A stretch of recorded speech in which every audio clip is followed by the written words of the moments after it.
Ma, anong ulam? Ayan na, oh, biryani. Wow. Hindi ako masyado mahilig si biryani. Hindi yan, Arabong-Arabo talaga yung lasa. Kasi Sige nga. konti lang nilagay Let's kong try. spices.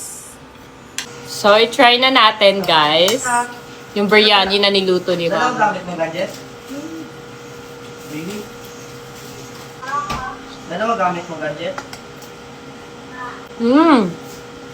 Masarap siya kasi hindi masyadong lasang biryani nga. Hindi siya parang medyo pang-Arabo na biryani. Masarap. Pwede, mauubos ko to siya, guys. Kasi hindi ko masyadong nauubos pag nakain kami dito sa labas ng ganito. Kasi hindi ko siya masyadong tape. Pero eto, maubos ko to. Kasi hindi masyadong lasang talaga.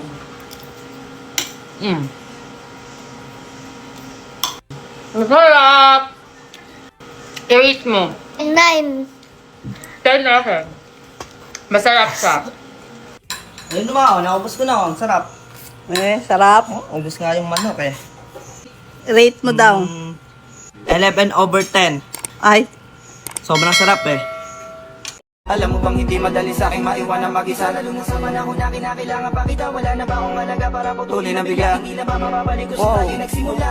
Alam mo bang kakarapin mag-isa kong ang kinakatakot. Bigla nang dumating na hindi ko inasahan na mawawala na lang ng biglaan ka sa aking paningin.